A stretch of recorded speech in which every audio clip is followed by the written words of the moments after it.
a few words for some of our brothers and sisters in the occupied zone. The chair is against the wall. The chair is against the wall. John has a long mustache. John has a long mustache. Let's help across Americans another day closer to victory. And for all of you out there on or behind the lines, this is your song. Hey, and welcome everybody to our Daily Gun Show. Come to you live every weeknight at midnight Eastern, and we talk about guns for an hour. On Mondays, we talk about behind the scenes, tech, and how to create Second Amendment gun-related content. On Tuesdays, it's 2A Tuesdays, so we talk about Second Amendment issues and states' federal laws. On Wednesdays, we do entertainment and kind of have a midweek lighthearted show. Thursdays, we get into training and CCW type topics. On Fridays, we wrap up the week with tech and the industry. So try to keep those kind of topics in mind and have a panel discussion. So people join us each night from the gunchannels.com community, a place that we built going on 6 years now. And it's a place where people can hang out and use simple tools there on the website to keep a conversation going about guns. Something that's important when we're dealing with advocacy and awareness. So people we got joining us tonight from all over the country. We got Sarge jumping in from North Carolina. Thanks for joining. Yes, sir. Thanks for the invite. You bet. And you're working, so may or may not have to jump out, but thanks for joining in. Dano coming in from Illinois. Thanks for joining. Yep, 10-4, big buddy. Rubber ducky here. And got Gary. His 20 is Kansas. Thanks for joining. Thanks for the invite. Good buddy. And then we got Ghost breaking in from Arkansas. Roger that, Milli Vanilli Chili Willy. And we'll stop all that immediately. And then we got people watching. Everything we do on the internet is, at least everything I do on the internet, is an attempt at new media, encouraging people to use the platforms. You watch television, you read a newspaper or a magazine, you use the internet. The platforms that we use have widgets and gizmos and levers and buttons and thumbs and hearts and things. And you can either sit here and watch like we used to do when we were kids. And just like when we were kids, somebody else is telling you what to watch and how to change the channel. Or on the internet, you can use this thing. So with that in mind, we like to keep our audience challenged and participate. So this is a conversation and you're part of it if you're listening to us live. Thanks for joining us, either on gunchannels.com, where we simulcast the shows each night, or on the platform that hates guns, because we don't have a solid GunTube. GunTube is limping along at $56 a month. I do not want to go over there and put my show on his $56 a month server. Night Strike has enough burden. I'm waiting, to see that change so we can bring the show over there. And we don't have a live gun streamer yet, so we have it on the platform that hates guns, hates our property, probably doesn't like us that much, definitely doesn't like the laws that we like, and even though it thrives in freedom, hates it. So we got 13 people watching. We got 6 thumbs over there. Appreciate it, and be part of the conversation. With that, I asked the guys off before we started the show if they were interested in participating in a little experiment with me. I do not like following recipes and doing what other people have already done. That's boring, and it's not challenging. So let's see if this is as interesting as I thought it was in the middle of the night when I heard it for the first time. I don't even know what this is because it doesn't really matter. It's some hippie guy. And we're going to listen to this and see if we can use this as something for discussion. Which just simply means we have to stop consuming our culture. We have to create culture. Don't watch TV. Don't read magazines. Don't even listen to NPR. Create your own roadshow. The nexus of space and time where you are now is the most immediate sector of your universe. And if you're worrying about Michael Jackson or Bill Clinton or somebody else, then you are disempowered. You're giving it all away to icons which are maintained by an electronic media, so that you want to dress like X or have lips like Y or something. This is shit-brained, this kind of thinking. That is all cultural diversion. And what is real is you and your friends and your associations, your highs, your orgasms, your hopes, your plans, your fears. And we're told, no, we're unimportant, we're peripheral, get a degree, get a job, get a this, get a that, and then you're a player. You don't even want to play in that game. You want to reclaim your mind and get it out of the hands of the cultural engineers who want to turn you into a half-baked moron consuming all this trash that's being manufactured out of the bones of a dying world. Where is that at? So it was a little hippie, but what do you think? Is there anything we can take from that and bite into?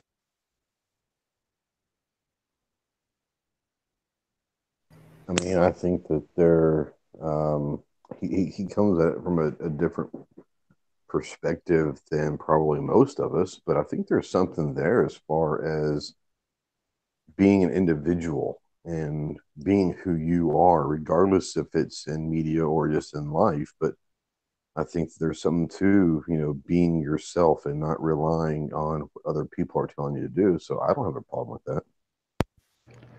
While the guy was talking, one thing I was thinking of how multiple social platforms, not only do they track what we're actively searching out, but then when we ask questions, to go search for something, we're being given a guided tour, which if somebody else were to put it in those exact same terms, would get a different response. Not necessarily just search out what I'm looking for.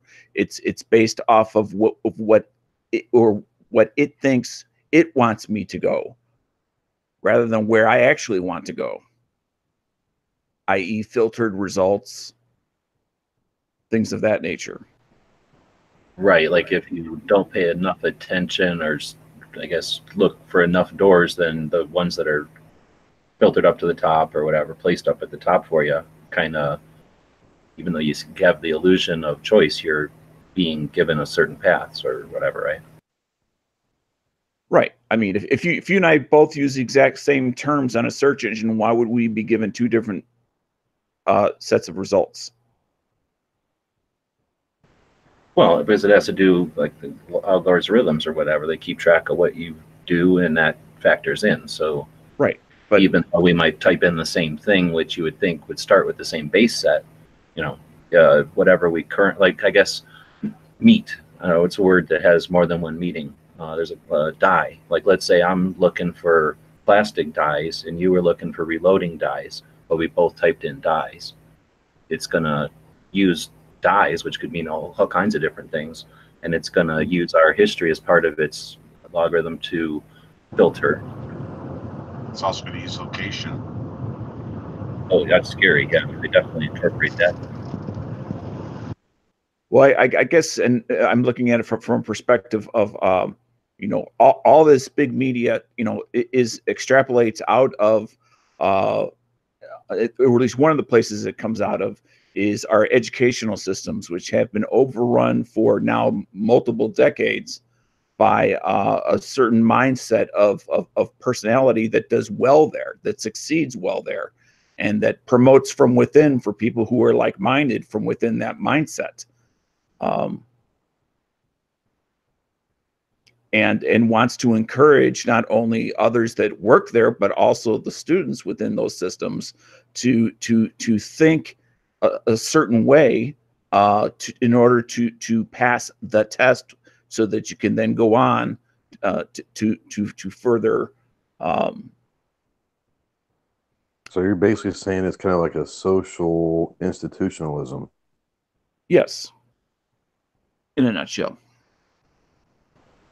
One of the things that when I heard that factors in is I listen to a lot of business books, like people, success in business and business philosophies and strategies and things like that. I find those kind of books interesting, and a lot of the time, a couple of the different authors will focus on habits of rich people or successful people or whatever, and a lot of the habits of successful people involve not paying attention to news. They'll absorb news either secondhand, like from people they interact with, or ration it to maybe an hour a week, or some very limited amount of time that they pay attention to headline type news. And the idea there is that while that stuff is important to be aware of, since you don't have a lot of influence on it on a day-to-day, that it's the, what is it called? The illusion of useful time. Like you know, it can seem like you're efforting towards something that's useful, or but you're really just, you know, keeping up with sort of what this guy's alluding to, you know, the style of the day or the fads and stuff, and you know, having a knowledge of that is useful for conversations, but in the big picture, you're spending a lot of your time worrying about what other people are doing. And I guess from that angle, I'm just looking at it where, I guess we've talked to people that get discouraged because they start a project online. You know, we talk to people that do 2A projects, so they start something online, and whatever their goals started out to be, you know, they just haven't, you know, achieved the steps that they wanted or success they wanted at whatever levels, and then get frustrated and go out. And that's where I'm wondering if there's something that can apply from all this to the idea that instead of maybe worrying about politics every day, just get back to worrying about what you like to do. If it's reloading, or, you know, refinishing stocks, or glass bed and barrels, or, you know, right. So I can throw an example. Like keeping up with the Joneses, as an example, is a waste of time versus using that exact same time and investing that in yourself. Yeah, and I think that's where we get some power with social media, because I just keep, every time I discover a new facet of firearms or something that people are jumping into. Not too long ago, a couple months ago, I think I posted some videos. I found some people on GunStreamer, which is an awesome platform because it filters. You know, people were saying they were hesitant about going to GunStreamer because it's so much gun focused. Well, because it's so gun focused, unlike YouTube, which is going to suggest all kinds of weird things to me. You know, when I just surf around on GunStreamer, I find stuff. I found some people in Tucson that were doing Old West stuff, and another guy that was he doing something with movies or something, and it was very similar, like Voices of the West. So I keep finding people that are doing interesting things, and I don't think they give one damn about what's going on in the big picture, which is unfortunate, because most of the time when we're talking activism and awareness, you know, we're trying to get these people to understand that their focused interest only exists because of the protection of the Second Amendment, and if they don't get involved, it's at risk. But at the same time, they're flourishing, enjoying their thing, and like you're saying, they're having ultimate satisfaction with their project because they're focused in, I guess, instead of outwards all the time, or maybe rationing that. Well, I mean, if somebody is fortunate enough that whatever you know brings them joy in life is not potentially under attack, they're very blessed that they can pursue that and have kind of the ostrich effect about sticking their hole in the ground, their head in the ground, and not have to worry about the outside world. Unfortunately, at least most of us in this chat here, what we're interested in is always under attack. It's never not under attack. It's just to what degree is it under attack, not if. I guess that's true, but so is freedom, and so is democracy, or the republic that we have. I mean, well, right, but as an example, the freedom to have, possess, carry firearms, period, and then there's the freedom of the country. I'm not worried day to day about the freedom of the country. That's outside what I can actively change, but I can actively pursue things that affect me directly. It's true, and I don't want to discourage that, because that's my main thing, is encouraging that. So I don't even know where I'm trying to go, but yeah, it's a good point. Guy that comments saying government controls the radio, the TV, schools. Nobody reads the newspapers, and thanks for the internet echo chambers. 0 pro-gun people on radio, 0 on TV, 0 on schools, and 0 on newspapers. I don't know about newspapers. I suspect you're right there. Although local newspapers are probably still local and, you know, nuanced depending on where they're at. Schools, I'm not in that game, so I don't know. But TV, there's certainly shows on TV. We can't disregard some of the stuff that's going on TV. We know people that have radio shows. Ken Blanchard. Well, are you saying that in schools that there's not has not been a multi-generational effect to change the thinking of students? No, I didn't say that, of course. Oh, okay. Well, that's why I was asking. I'm seeing 0 in schools, and I'm just saying I know that a couple of schools have started programs to arm teachers or to allow teachers to be armed if they want to be. And then there was that school in Texas or something that got AR-15s. And I mean, if those schools are doing that without any kind of gun education, I guess I'd be surprised. But I also know that there's efforts towards education in schools, like safety education for kids, in addition to any more like, for older kids or whatever. So I hesitate to say there's none in schools. I know it's an overwhelming majority against it in schools, but I know that we're making leads, and I just hate to ignore them. Well, I guess, and this is just my own single perspective. For 40 years, it's been on the decline, not the incline. But in the past couple of years, there's been some individual signs of light and hope on that front. Yeah, I agree with you 100% there. Clover's jumping in on the YouTube side. Hopefully he'll jump in. I got links to you and email in on the gun channel side. Did you get a chance to hear that thing that we started off with today? Asking that to Clover. I'm going to play it again if you didn't hear it. We'll do a vote. 1, I play it again for Clover, or 2, no, we don't ever want to hear that again. It's too much of a hit. Maybe I'd like to hear it again. Well, then vote out there. The gun channel's votes are worth 2. YouTube votes are worth 1.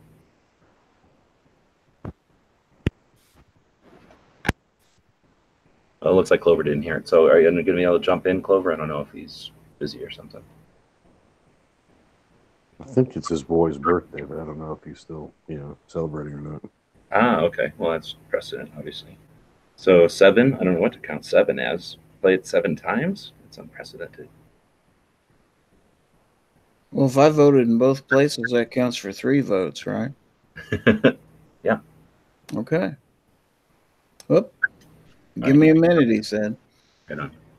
Cool. So anyway, like I said, I don't know what this guy is. I just was searching around. I was watching some visual stuff, playing with art and stuff, time lapse type of things, making some plastics and stuff. And then I heard this and I was like, wow, that's kind of neat. Like I said, in the middle of the night, it sounded like it applied to this idea of being overwhelmed by the stuff. I don't know. It just seems like we go through these cycles. I've said it before, where we get black eyes and people get discouraged and they leave the game.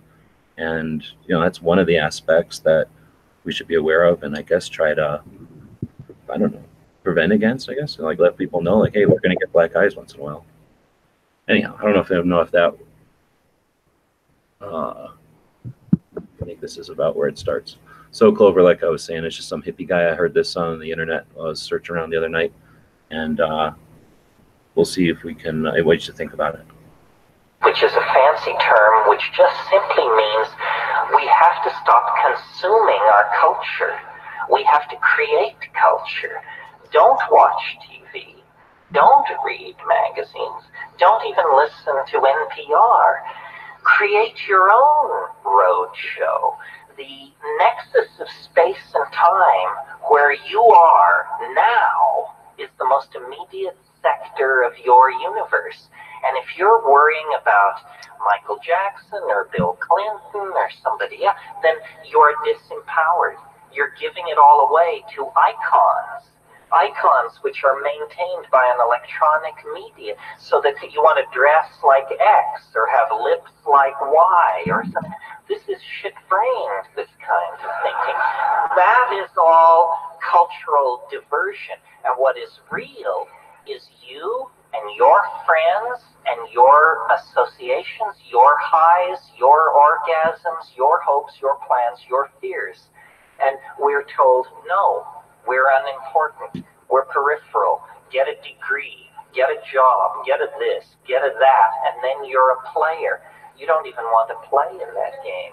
You want to reclaim your mind and get it out of the hands of the cultural engineers who want to turn you into a half-baked moron consuming all this trash that's being manufactured out of the bones of a dying world. Where is that at? So that's sure to get me copyrighted, probably. But what do you think? That's interesting. I think there's a certain level of hippiness to it, but the idea that, I guess you heard me when I just first jumped in, being distracted by the big picture stuff all the time can lead to being frustrated, because it's tough to affect the big picture stuff unless you just happen to be on a winning streak where there's a bunch of wins and you're, on the right side. Well, there's a couple of there's a couple of thoughts I do have on that, and the first is entertainment, be it radio, TV, organized sports, whatever it might be. Forever has been. I mean, look at the Roman Empire, right? I mean, they pillaged and plundered and screwed people over, but as long as we could go drink our ale or whatever the heck it was in the Colosseum while the gladiators got it on, people were happy, right? Um, so there is something to be said in that aspect of things, but a personal experience, something similar, I guess, what you kind of added to that conversation and to maybe broaden what he was talking about a little bit is, I know I've talked about it before. I used to be into, hardcore into watching the news, listening to the news, watching the news. If I was on the road, it was talk radio.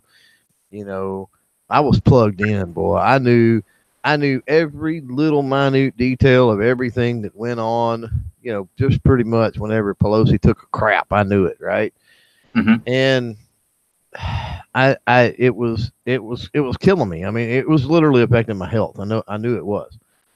And so I said, you know what? I'm going to cut this out. If I get a little bit through the internet here and there, if I get wind through conversation out in the community or the grocery store or whatever, and it sparks my curiosity, and it's like, okay, I want to know what's going on here, then I'll go find a few sources, not right wing, not left wing necessarily. Sometimes you can't find the middle of the road. You have to go look at both and form your own opinions.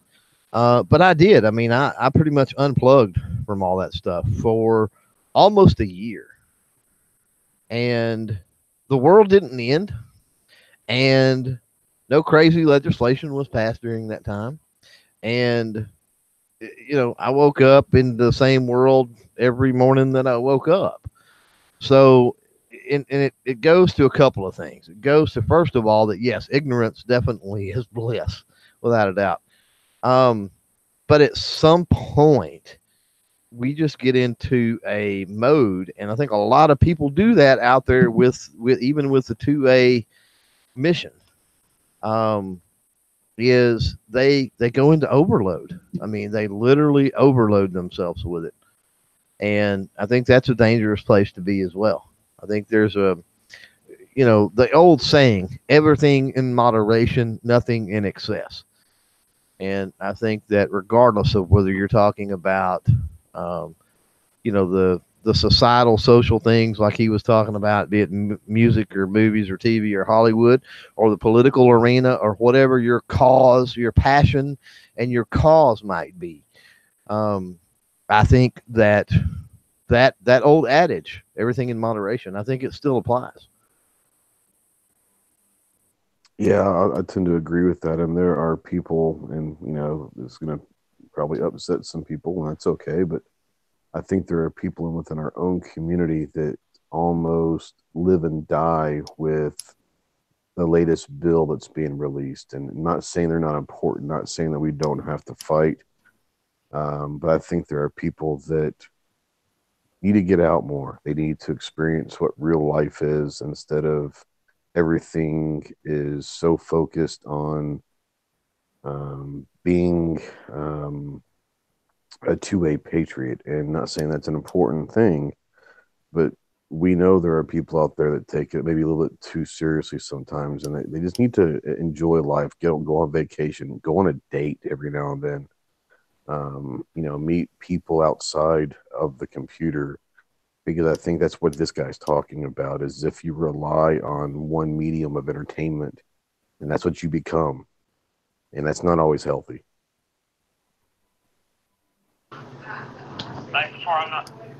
What I took from it was, I think he was talking more about, you are kind of who you are with all the people you interact. What happens to some of these celebrities and social people doesn't really affect you at all. It actually doesn't. We may choose to let it affect us, but we're really who we are and who we interact with. That's what makes us up. I think it's awesome. I mean, you know, you played a minute, minute and a half, or whatever this guy is, and um, I think it's pretty crazy that we have, you know, 5 or 6 different people in this room, and we have 5 or 6 different. We all got something different from it, which I think is pretty remarkable. To me, it speaks out a lot on being your own person. Uh, Kind of what I took the first time through, I took a lot of the, don't copy anybody else to try to be what you think you ought to be. Uh, you might pick up a tip or two from this person or that person, but for you to be effective, for you to be a true person, you've got to basically be yourself.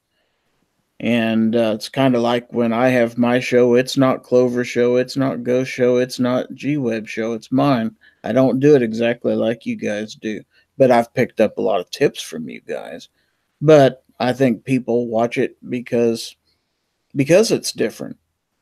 And people like a lot of different things. They don't all want to watch just one thing or consume one thing. They want some variety in that. So that's one of the things I took from it.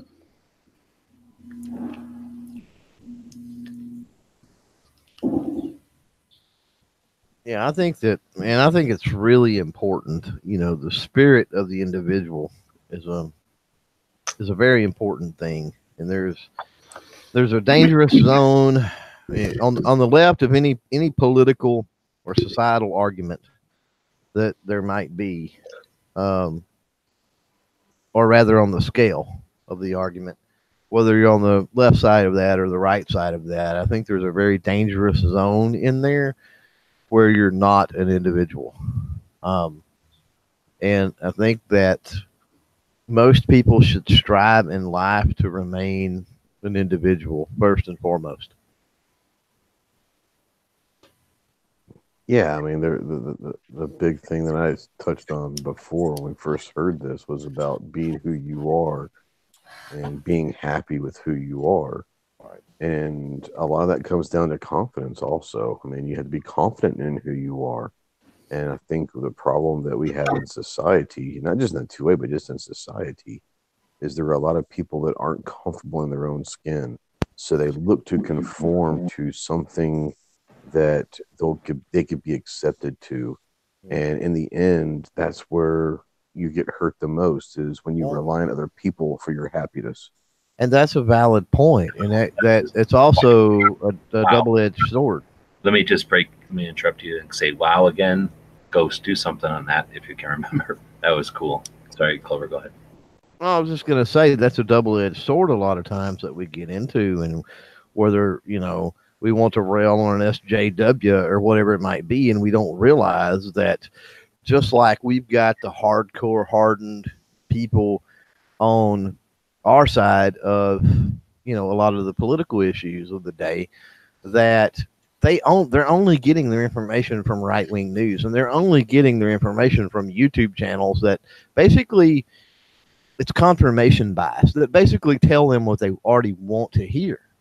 And they're followers, unfortunately. They're not individuals, and that's what I'm talking about. We have them on the right side of any argument, just like they're on the left side of the argument. And a lot of times, those on the left side of that argument are demonized as sheep, and you're just following along and whatever. And, it's one of them things where something's going on, be it they're not active enough in the real world, in their communities, with their family, whatever the case may be. They're looking for something, and they're looking to belong. And you have people that come along with a cause, and the left pushes, take the anti-gunners, they push a worthy cause. I've said it multiple times, save the children. Who doesn't want to save the children, right? So, but if you're just following along and you hear somebody say, well, we've got to save the children, and then you just scoop up and eat whatever they feed you because that helps you to belong and feel a part of that particular group. Well, that's the same as on the right side when, the same thing happens over there, and you have these same types of people that have not yet found that individuality. you know, Well, let's and not confuse know- a cause with a tagline. It's not about saving the children. well, That's not the cause. I understand that, but the I think allure that's his is, point, yeah. yeah, that's you made my point. Yeah, exactly. Yeah, They're not going to tell them. They're not going to tell draws them. you into something. Right. We know that's not the cause. Somebody that's looking to belong is not questioning that. That's noble, and they're brought into the fold because they believe that's noble as well, and they just eat up whatever they're spoon fed. And like I said, it happens on both sides of any argument. It's not a one-sided deal. Right, For every yin, there is a yang. For every action, there is a complete and opposite reaction. It's a type of person or a personality, right? It's not a It hard is. Yes. stuff. Yeah, I don't think it's a hardened ideology or anything like that. I think it's Right. yeah, you're exactly right. It's a type of person. And can that person change? Sure, absolutely, without a doubt. I think with age and experience, and I think that several things can change a person. They can change themselves. They can wake up one day, maybe they get a little tidbit of something that, hey, this doesn't seem right, and then they start toward that that idea of individualism, and they start doing their own homework and checking out their own stuff and paying attention. And then maybe it's an outside event that causes it. I mean, God forbid a tragic accident, or something like that could catalyst them into becoming an individual at that point. There's all types of factors that can kick people back and forth, but we got to realize we live in a huge country with people turning 18, people turning 21, people being born, every day of the week. So as people wake up, get woke, whatever you want to call it, and do become individuals, you have more behind them that's falling into that trap. So it's a cycle that we have to, and there was a lot of talk about schools. This is one of the problems I have with schools, is that schools most of it is conformity. And conformity is okay to a certain point. But we have to teach, and especially in our homes with our kids and grandkids and nieces and nephews and whatever, we have to teach that individualism. It's okay to not go to junior, senior prom if that's not your scene. It's okay to not hang out with the cool kids if that's, not who you are. It's okay to be who you are. Education and awareness of tradition are valid, where, like you say, walking in lockstep and the rest is communist, basically. Mm-hmm. Right. Well, I'll take your point you're talking about right there, Clover, about hanging with the cool kids, and just as an analogy. And I think what this guy was saying is instead of trying to hang with the cool kids, make whoever your friends are the cool kids. Right. The people that you're friends with, the people that you want to surround yourself with, you're the cool kids. In your world, everyone else is different. Everyone else is the outsider. Yeah, what's strange, and I don't know, maybe my personality just over the years and just the way I was wired. Maybe some people can never, or I say people, I mean, if you're grown now, you can't do what I'm fixing to talk about, but kids now, maybe some are just not wired and can't do it. But I found a place through individualism where I could hang with jocks, and then the next day it was the nerds, and the next day it was all the rich preppy kids. I was truly a chameleon through school. I really was. I mean, I got along and could hang out and be accepted by everybody. And it wasn't because I placated to them. It was because I was an individual. I didn't belong to any particular group. I was my own group. And they seen that, and they seen that, it didn't matter. It didn't matter that I hung out with their arch enemy clique the day before. It didn't matter because I wasn't a member of that clique either. You were confident in your own skin. Yeah. I'm sure people that don't experience that, or, at whatever time they experience that, they take something that, you have to see somebody doing that, or, something has to spark that sometimes, not everybody has that drive, right? Well, yeah, and I think a lot of it, unfortunately, is especially, back in all of our days, high school was what it was. But today, I mean, kids are very, very cruel, and with social media and all of this, I mean, how many stories do you hear about posting a picture about someone making fun on Instagram or whatever, and then this kid is just The absolutely difference is the berated in tools they're school? using. Kids have always been cruel. Okay, what I was saying is when we were growing up, it was much different. Now it's not just a whole school possibly making fun of you; it's the entire country possibly making fun of you on an Instagram post, something going viral. If something were to happen when we were going to school, outside of our school, someone hearing about it was slim to none. Now, within 5 minutes, the entire world could be making fun of one individual person. So, That's a I valid think point. that's a big thing. All right. So, first off, thanks everybody. I didn't know if that was going to go over or if it was going to work as a spur of conversation, and I'm glad that we've had lots of different ways of digging through that.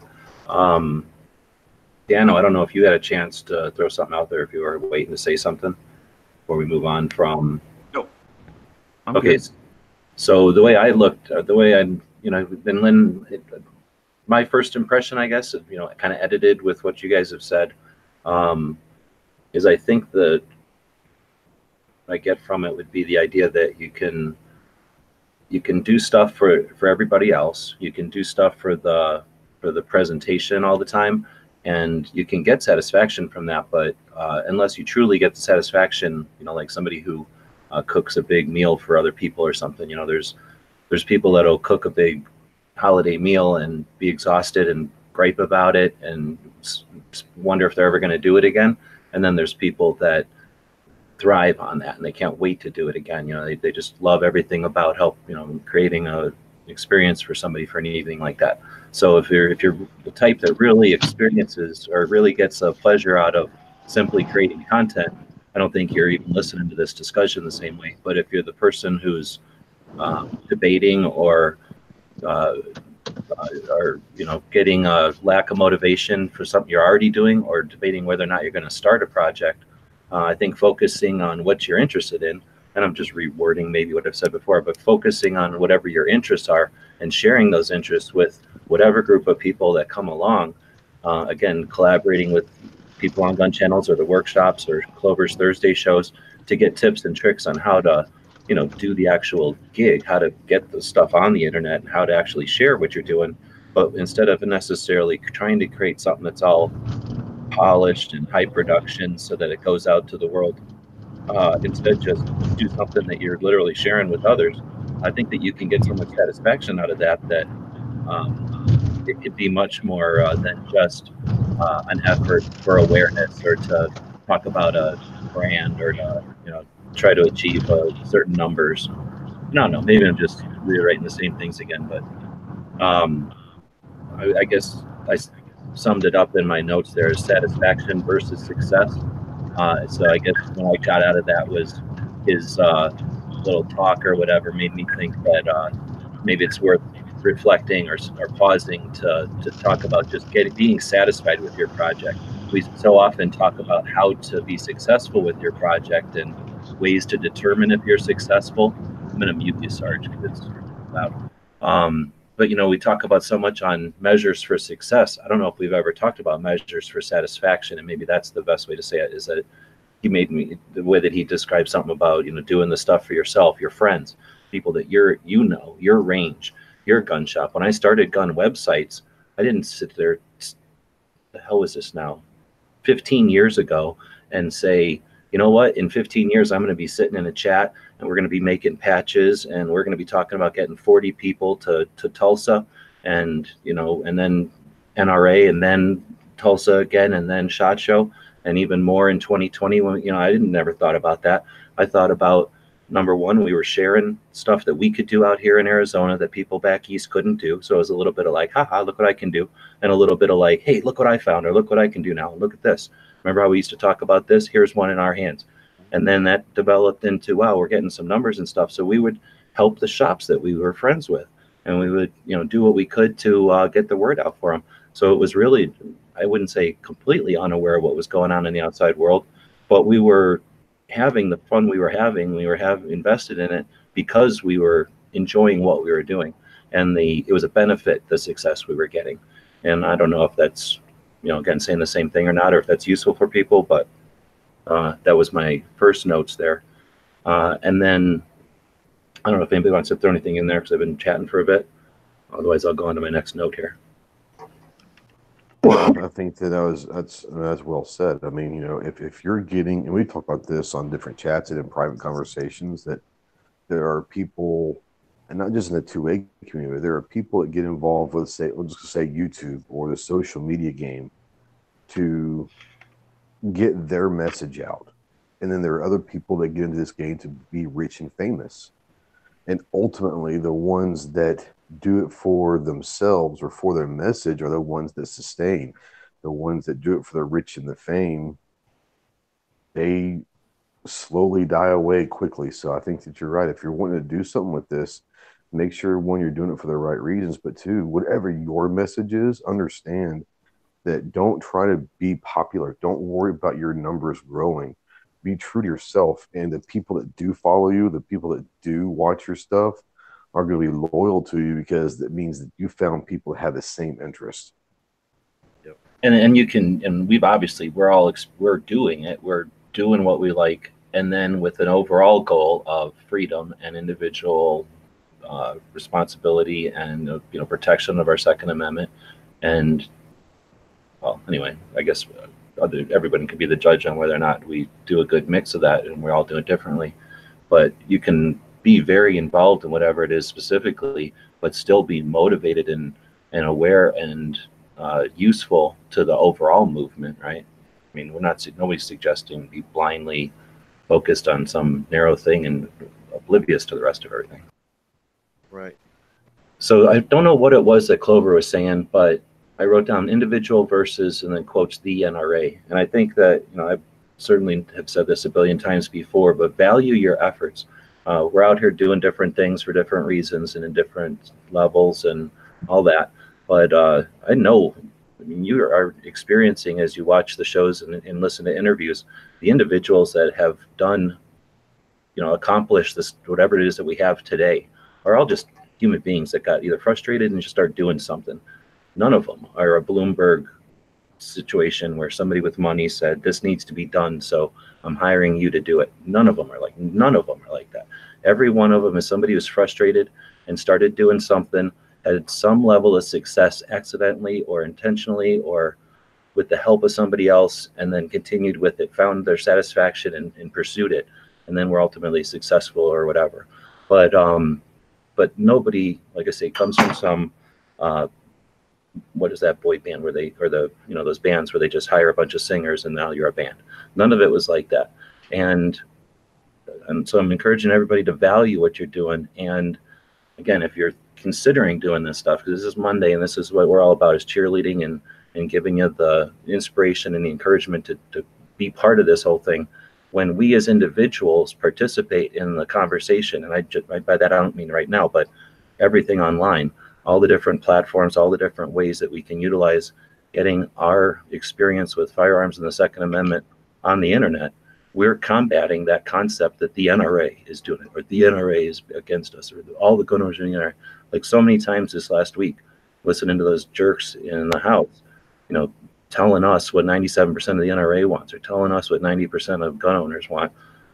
It was frustrating, but again, value what we're doing. We don't see it every single time as a win, but we're amassing an immense amount of data and stuff out there that can't be denied.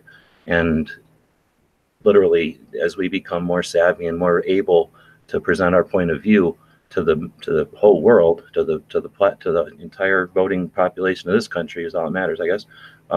You're contributing to that overall data set that the John Lotts or whoever of the future will fit. These kids that we're complaining about, who are masters of all these tools that we're fumbling with, they're going to figure out how to take these pieces that we've made, assemble them into some Voltron that will kick the shit out of anti-gunners.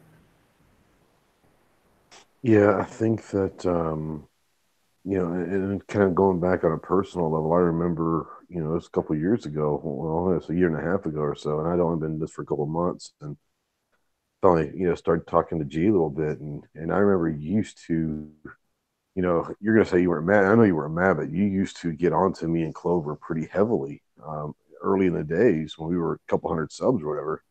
And you used to preach that value what you're doing, value your impression on this community, value what you're doing.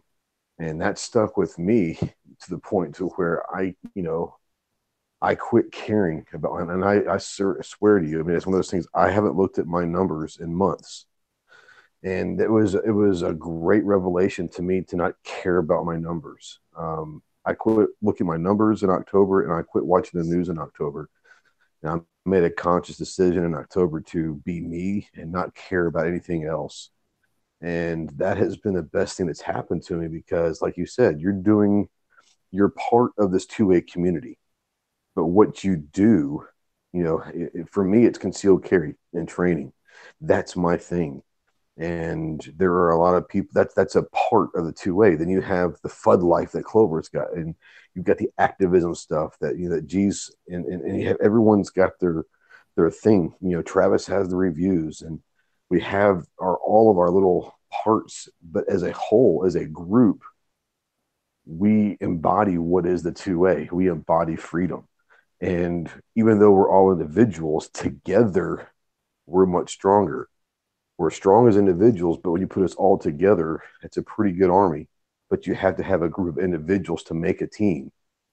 And that's what's kind of cool is value what you do, but do what you like and understand that you don't have to be everything because the guy right next to you has got you covered. It's the old military thing. Hey, I got your back. You look to the right, look to your left.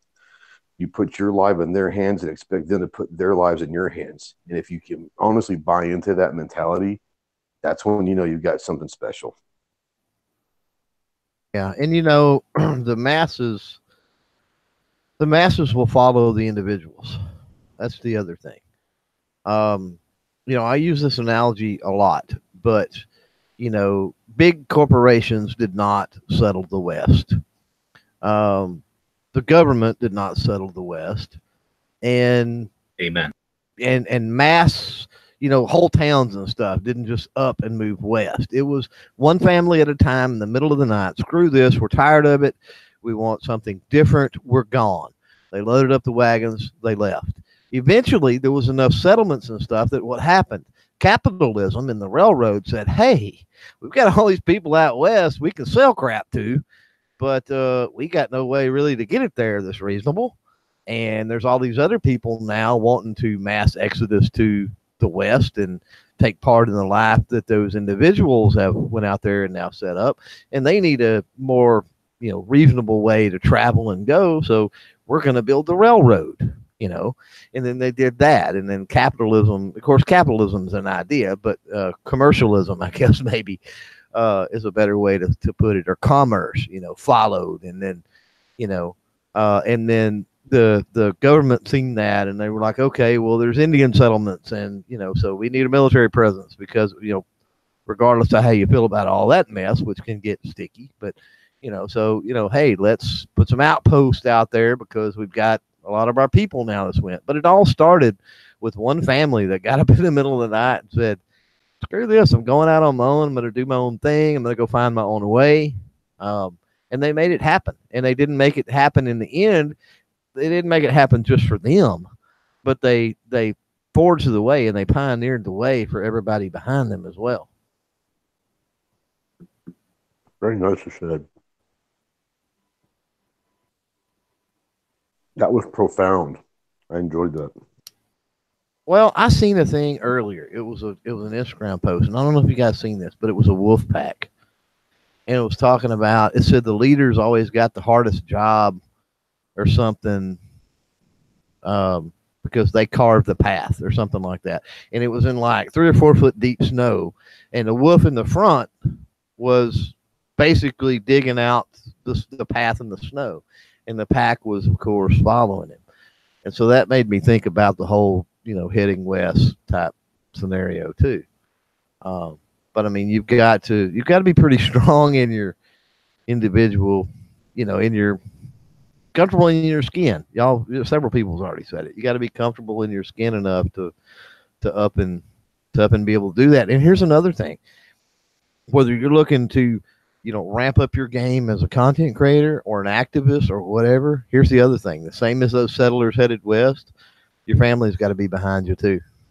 The people personally, around you, they have to be behind you, and even if they're not behind you, they at least need to have an idea of what your plans are or where you're headed, because they may not be as you don't supportive, want but they to ruin. understand you. Yeah, you don't want to ruin. Don't trade. I guess what I'm saying is, don't trade off your personal life, your family life, your life in the community for an online life. Or I'm going to go out and become this hardcore activist on the road all the time, going to all different state capitals and all this other stuff. And consult with those in your community around you, your family, and let them know your ideas and what you're going to do. Because at the end of the day, I think a person that is extremely active in the Pro 2A and extremely active with that cause in their community, in their neighborhood, in their township, in their city, in their county, in their state, is worth far, far more as far as influence and grassroots and all of that good stuff than making some videos and podcasts. I think that making videos and podcasts, that's cool, but I think it needs to be grounded. You still need to retain that grounding in reality to an extent. And like I said, your family and your friends and stuff can help you do that. I agree 100% with what Clover said.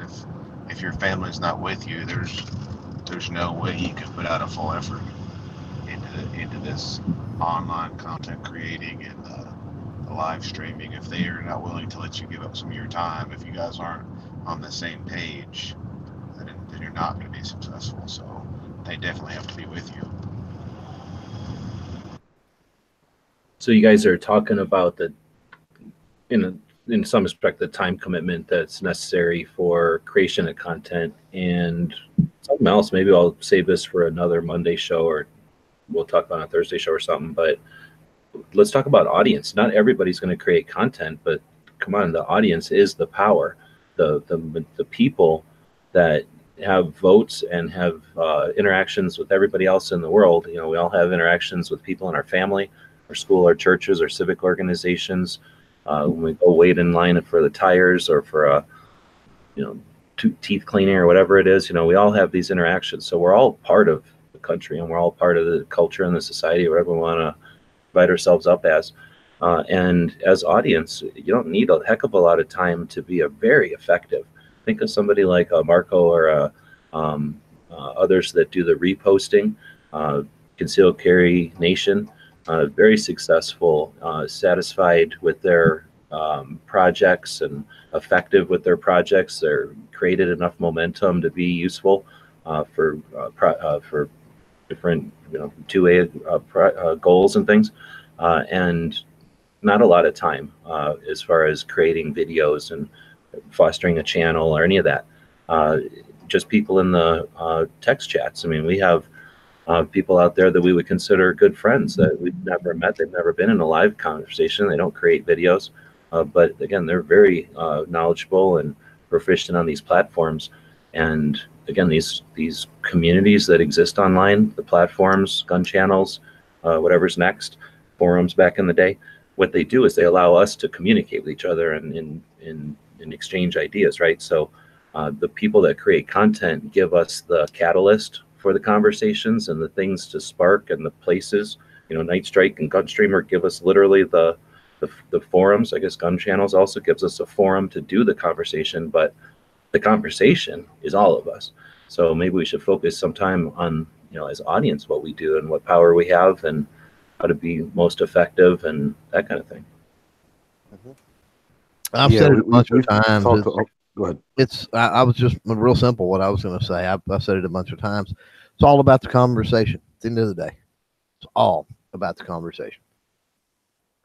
Yeah, and I was going to say kind of the same thing is a lot of these, podcast shows, whatever you want to call them, we get into some discussions and there are things that are brought up that may not be the popular topic. And I think it is our responsibility to bring up all sides of a topic, whether or not it's something we truly believe in or we just bring it up for discussion, playing devil's advocate, because I think the discussion is where we get stronger. If all we're doing is always saying the same thing and everyone's just, got one saying and one, hey, save the children, whatever that tagline is, that gets redundant and it gets cheap. The more and more it's used, the less power it has. But when we're able to have discussions and civilly able as audiences or hosts or whatever, and able to have a discussion and able to talk about both sides of the aisle or all 360 degrees of a topic, that's when we truly are strong, because there's nothing they can come at us with that we haven't already discussed within ourselves. So I think the discussion is extremely important, and the audience plays a big role in that, because sometimes, we're in a chat and someone in the audience will bring up a point. And I love doing that because they'll bring up a point that I hadn't thought of. And then that sparks a 30-minute discussion. And that's exactly what we have to do. We have to do more of that, just be willing and able to discuss all sides of the spectrum without eating our own. Sometimes the discussion is better than agreeing.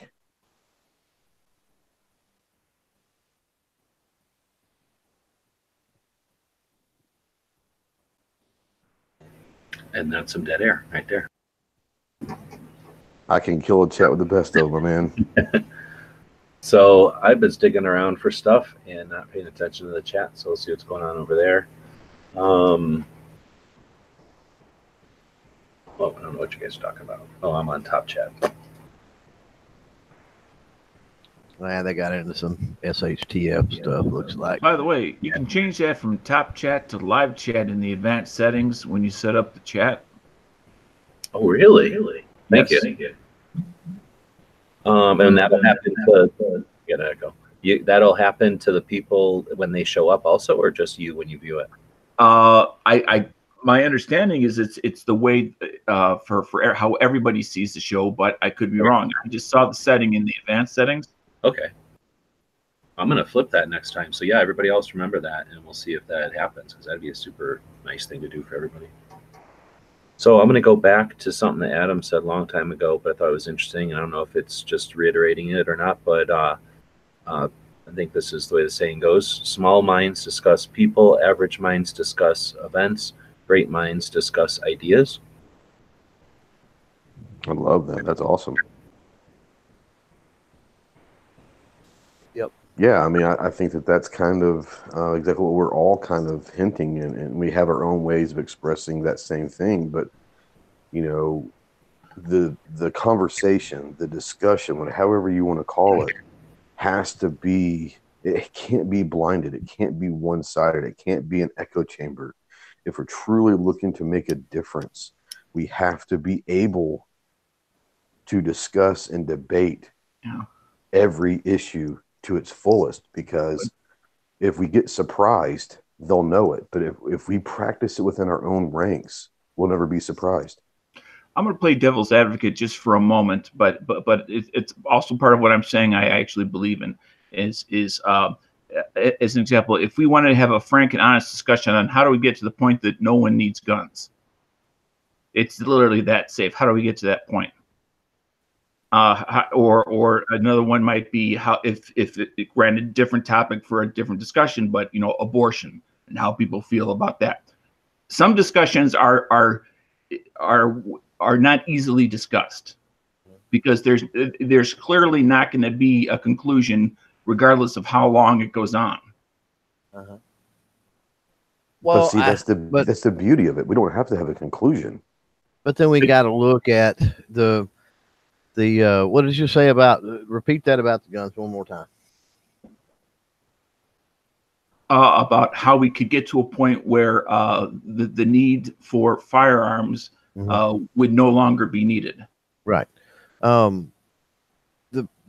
issue, the discussion on that, where I would see the discussion going is, why, more of why do we need to get to a place historically we've never been.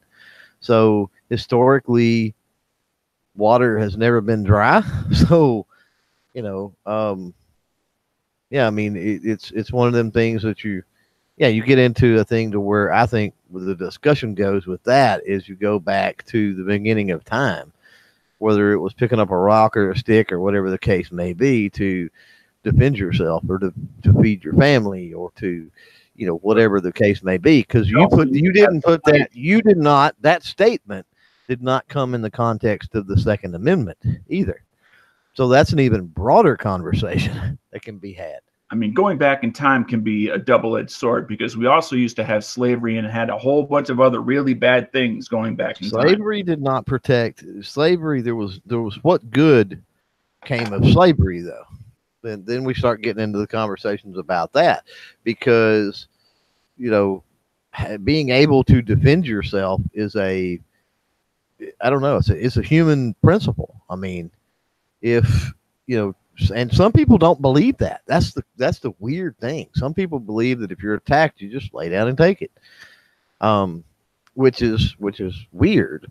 But 99% of humanity, or even ancient humanity throughout all of history, believed in some type of self-preservation. That's just the human condition, and that involves some type of a defensive mechanism, whatever that might be. Part of I don't want to go down the rabbit hole of the slavery thing because that could be a whole 3-hour discussion. No, I just wanted to. Right. No, I understand what you're saying, but I'll say this on that. As far as slavery goes, had those men and women been given and been protected as citizens of America, then they would have had the right to firearms themselves at that time. And would slavery have lasted as long as it did if they were able to have firearms themselves and say, no, you will not treat me like this. I am a citizen of the United States. So you can go either way with that, which I think is an interesting conversation in itself. Right. I guess the point, and maybe I didn't make it very well, is do we really want to, and maybe some do and some don't, enter into conversations that don't necessarily clearly have a useful end. A useful Absolutely. Conclusion. I don't have a problem with it. I love that. Just creating more confusion. I have a problem with it. Yeah. Okay. I love that. I love those kind of conversations. I don't think you can be. I don't think you should have a reason to. And this is where I go back to being comfortable, in your own skin and all too. I think somebody that's not. I think they're not going to be comfortable with a conversation that's why I had you repeat what you had said, because I needed to process one last time before I even attempted to start addressing it. But it's that's something like that is so open-ended. But you've got to, in having a conversation with somebody else, it's not what you're going to learn. Okay. It's not, if I go into, the pro-gun, anti-gun conversation with somebody, I'm not just, let's just say necessarily, but I'm not just looking for the opportunity to disprove them, the opportunity to tell them the truth, the opportunity to plant that seed. I'm also gaining, okay? I'm gaining information on how that person thinks the whole time. It's recon. And so a lot of those open-ended conversations like that are great for filling out a person. So you can't shy away from those, because you may not, you're right. It may not come to anything worthwhile then. It may take 50 of those conversations, but as you build, or as you go through those 50 conversations, you're learning something about that person, and you're able to change your tact, and you're able to change the way that you deliver, and you're able to change to pick up on how to, I don't want to say manipulate, but turn the conversation in a way that's in your favor, in a way that can educate them, in a way that does relate to them. And then over time, it could become productive. It will be. It's a conversation. The basis of a conversation is that you're going to present facts and evidence. I will present facts and evidence, and then we will discuss the facts and evidence to some sort of conclusion. Different than an argument. That's not necessarily true. Oh. A discussion does not have to have an ending. Oh. A discussion is you put your facts on, I put my facts on, we discuss it, and then we leave. Well, and we base our own thoughts on that discussion. That's the whole discussion. An amicable. Let me start over. An amicable conclusion to a discussion can be. You know what, to bro? Disagree. You know what, bro? We don't agree on this, so you know what? I'll talk to you next time. You know that can be an amicable conclusion to a discussion. Yeah. And that's very true. But it's remarkable how many people are not willing to get to that point. That's very true. Well, because they're too self-serving. They're too concerned with being right and winning right then, right now. Winning? You're 100% correct on that part. That was a good segue. I've been waiting. All right, so Sarge is probably the one to ask to throw one of these other people under the bus. Pick one of them. Oh, throw somebody under the bus? Yep, Dano, Ghost, or Clover, or roll call if ever jumps in here. Well, tonight I'm going to throw Clover under the bus. Okay, so Clover gets to pick one of the panels over here. Give me a minute. I gotta try to get my screen share thing to work. Pick me. Got 1, 2, 3, 4, or 5.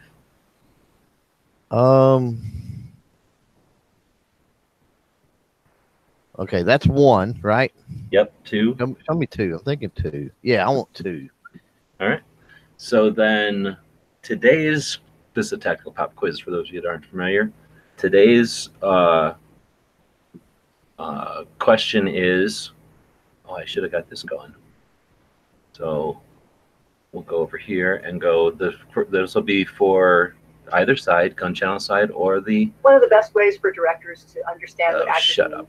The gun channel side or this side. And as soon as I can skip this, we'll ask who won the bracket on Never Enough Ammo's chat tonight. Who or what won the bracket on Never Enough Ammo's chat tonight?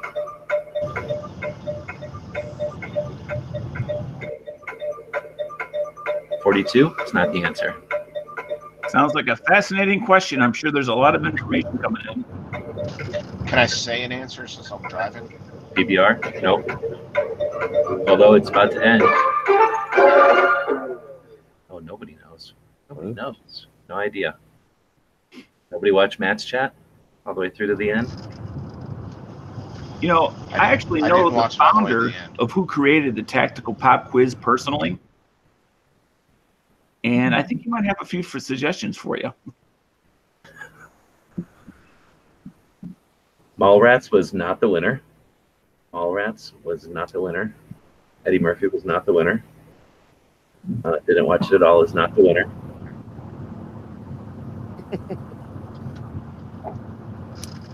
Air fried chicken? No, it was not the answer. I want to go with Pretty Woman. Oh, good guess, but no, not the answer. Oh, man. If we get I'm 5, guessing Tommy Boy. Tommy Boy was not the answer. Fatal Attraction. Was not the winner either. Forrest Gump. Nope. We can't even give one away today. Captain America. Clerks. Close. At least Clerks was on the bracket, but nope. Spider-Man. So was Tommy Boy. Tommy Boy was on there, but it did not win. Just throwing anti-comedies out there. So what was the bracket? 90s comedies. 90s comedies. And Planes, Trains, and Automobiles wasn't on it. I think that was in the 80s, though. It was in the 80s. That was a great movie. What about... I'd like to go look for... But in AZ, yeah, good luck. You're not going to find nothing in AZ. Planes, Trains, and Automobiles. Great Outdoors. Oh, come on. Nobody watch that show? Great Outdoors. It was hilarious. Great Outdoors was great. Yeah, No, I'm saying nobody watched Matt's show. I didn't. I didn't. Well, all right. I guess I have to not give anything away for that. I don't know. The question creator has been drawn into question. All right. So then, we guess we will move on. Was not Uncle Buck. It was, in fact, Office Space. It was. And by the way, ironically, there's a spreadsheet with hundreds and hundreds of questions and answers that are readily available. Yeah, I don't even know where that spreadsheet is. I don't use it anymore. But you're right. There's a lot of questions. We did the Tactical Pop Quiz for hundreds and hundreds. Not even exaggerate. We're on to episode 700. It had to be hundreds and hundreds and hundreds of shows. We did the Tactical Pop Quiz. Oh, we were going to go look at the gun shop of the day. One of the reasons we call this the Daily Gun Show is because we like to feature a new gun shop every single day, except for today's like today, where we're going to feature a shooting event. Here in Arizona for a long time now, they've been doing the Big Sandy shoot, and that's coming up this month in March, March 22nd, well, that weekend. So twice a year, friends, firearms, targets, and gear go out to Arizona, the middle of the desert, basically between Phoenix and Las Vegas, literally the middle of nowhere. And they shoot everything from full auto 1911s and every kind of belt fed, tripod mounted, full auto thing you can imagine, all the way up to artillery and tanks and other, mounted stuff. They shoot at the side of a hill, which has 55-gallon drums full of dynamite and aerial fireworks. So the stuff that goes up into the air and explodes, when they shoot that, it explodes out on the hill. Very neat. They have aerial targets, these little, well, not little, but maybe about medium-sized remote control airplanes that are made out of styrofoam. And at night they have glow sticks on them. And they bring dozens of those out there. So all day long, they'll be shooting the belt-fed guns at these aerial targets that'll go by. At night, the lit-up aerial targets will fly around, and they'll shoot the tracers at them. It's an awesome experience. You can go out there and watch as a spectator for $25 for the whole weekend. It starts Friday, and they'll have a Friday night shoot. Saturday, they have events and stuff. They'll have multiple shoots throughout the day in large, multiple-hour sessions. And they take breaks in between to set up more dynamite and fireworks. And then at night, of course, you have another Saturday night display, which is just there's nothing else like it. And then Sunday they do some shooting as well. So you can go out there and camp. It is literally in the middle of nowhere, so there's no other option but to camp.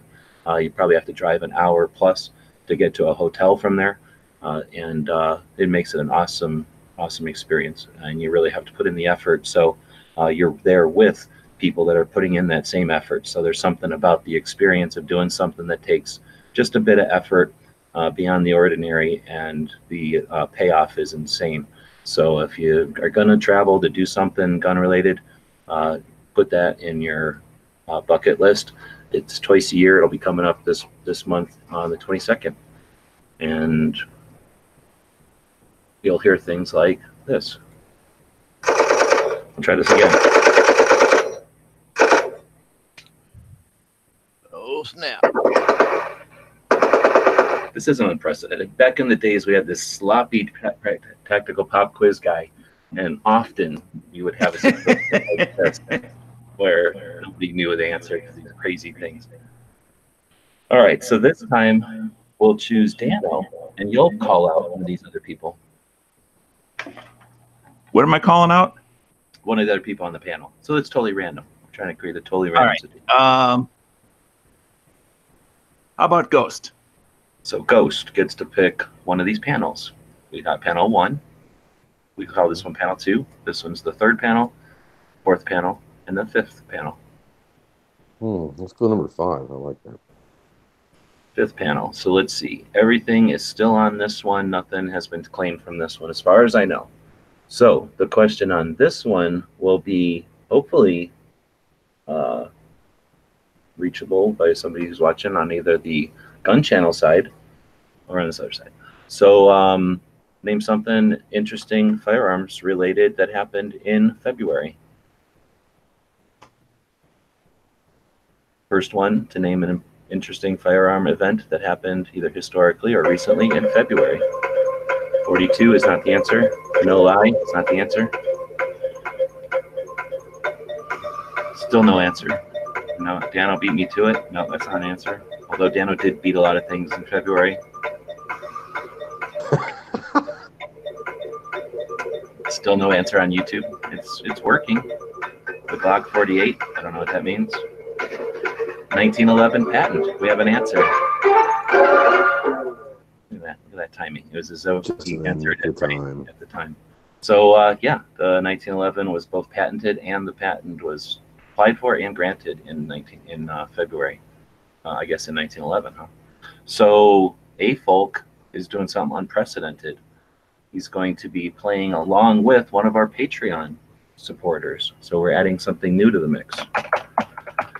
As of the other day, we have, I think it said 100. We have 194 people that make everything we do possible. And we're going to put that number in here. And then, or no, we're not. What am I doing random? Duh. We're going to have, who won this? We're going to have A-Folk give me a number between 1 and 194. You're going to pick the number. This is in like one of those shows where you have somebody playing from the audience, except now we're having the audience play for the people that make this all possible. Spin that wheel or something. No whammies. No whammies. 13. So since 13, whoever this is, 1, 2, 3, 4. Oh, you know what? I'm going to say, who didn't say nothing this last time? Clover, top or bottom? Top. All right. So 1, 2, 3, 4, 5, 6, 7, 8, 9, 10. Was it 11, 12, 13? Raw Dog. So Raw Dog is going to get a prize pack from loot that we've gotten on the tour and whatnot. And A-Folk, I should have left this on the screen, sorry, is going to pick something off of this patch panel. So what do we got on this patch panel? We've got a couple of 4 of them that come from, oh, I should probably know the name of this, guys. Battle patches. So back in the olden days when I first started getting into the patch game, a couple of people put me under their wing or took me under their wing, so to speak, and gave me some help and some advice. And this was Battle Patches, one of the guys. If you notice the post I did, where did I do it? On the gear site with all my Steal Your Faces. Go to gear. That's this guy. You've seen the Shut Up Hippie Steal Your Face patch? That's Battle Patches. And he also does, he mostly does patches for actual stuff, like Air Force stuff. So we got a couple of 4 Air Force patches there. Got the old #tactical patch there. Blade Tech, was this Hex Mag? Costa Ludus, Chris Costa's training company when he came out to Arizona, got those. Got a Military Arms channel in there. Safety Harbor Firearms. And Walters, yeah. Let's see, Department of Defiance. This is a guy that was doing stuff when I first got, well, not when I first got, but I was kind of in the patch game and I still used Facebook. This was a guy who did his own run of patches. I thought they were kind of cool. So I bought a set of 3 of them, and it's, I don't know how many of those were ever made. We got some stuff from Idaho. I don't know what 2A armament is. Is that suppressors? Yeah, I don't know. You know, I should probably take this one off the panel. I didn't even realize this was on here. I'm pretty sure this is a guy from Italy that when I was at a Magpul class, he gave me this patch. So might not put that patch on there now. Looking at it. And then some other patches. So we'll see if that's given him enough time to pick something. I don't know if anybody knows what happened to Hashi. So is he picking something? No, he didn't pick anything yet. 13. No, that's not a good number. He's so overwhelmed, he doesn't know what to do. Right. This isn't your grandpa's tactical pop quiz. It's a whole different kind of tactical pop quiz. I just noticed. No Joe Zuzu voiceover. No, nothing like that. This is Uncle Eddie's from Chris Vacations. If somebody wants to get a free patch or something, then you could go back and chop off a really good version of Bob's spiel because I don't even know where to start looking for Bob's thing that he did at the end. Stripper clip, right on. So, what's on this thing? Oh, we got a hot shot of the day. Nah, but he would say other stuff too, wouldn't he? I thought he had a little spiel for a while. Because it was actually Island Z that started the tactical hot shot of the day, not Bob. Correct. Bob had to take over when he left us. Bob got his cancerous lungs to come up there and give it a special effect. We shouldn't even talk about that because luckily he has Canadian healthcare. So the stripper clip is one of our patches. So I'm more than happy to send you one of those, and it'll come along with a sticker since that's one of ours.